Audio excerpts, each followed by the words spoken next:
हरियर बाँस कटई जे बाबा मारा चढ़े बनाई है आई है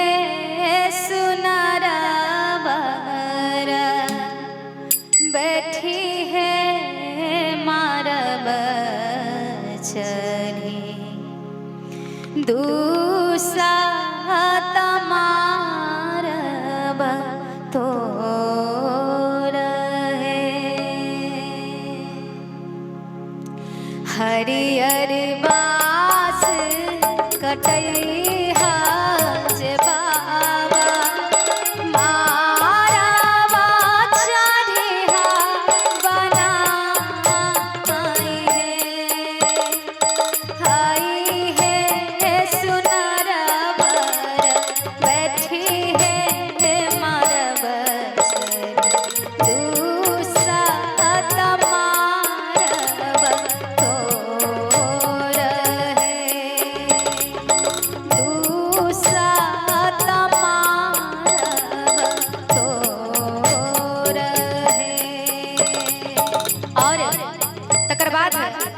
पिताजी की कहे छथिन बेटी के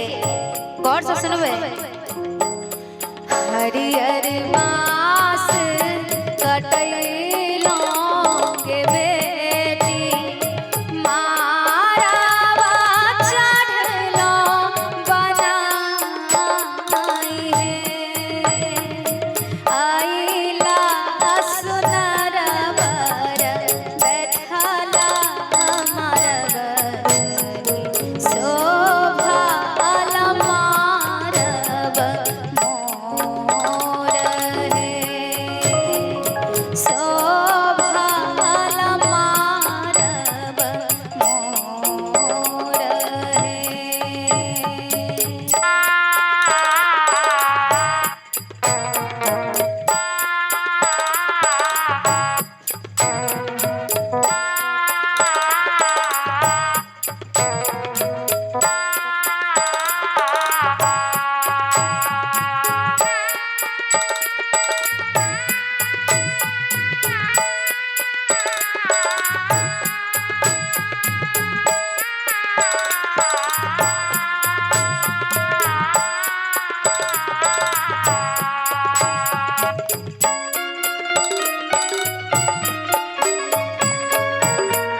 वट गौर से सुनबे अहाँ सब धिया के जन्म अधीन किया कहल जाय छै। आइ काल्हि दहेज देखे छै कते कते कते दहेज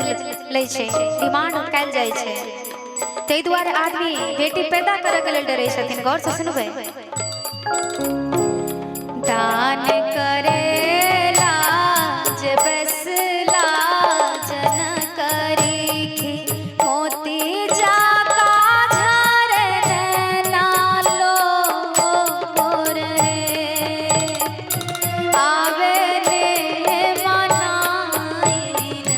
धिया जल मावल धिया के जन्म अधीन रे धिया के जन्म अधीन रे।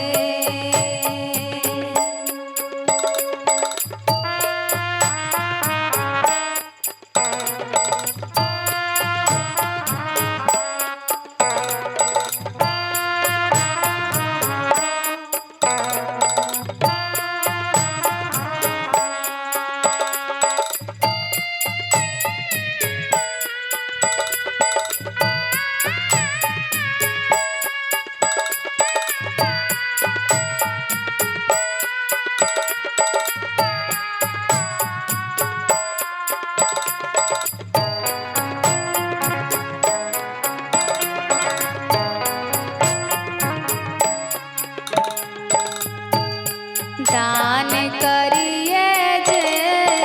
उठला जन करी सखी सावा गावे मंगल गीत रे धिया आज परलई सजना घर हो बाबा आबे बाबा सुत हो निश्चिंत है आबे बाबा सुत हो निश्चिंत है। दान करे जे उठला जन करी सखी सावा गावे मंगल गीत है धिया आज परलई सजना घर हो बाबा आबे बाबा सुत हो निश्चिंत है आबे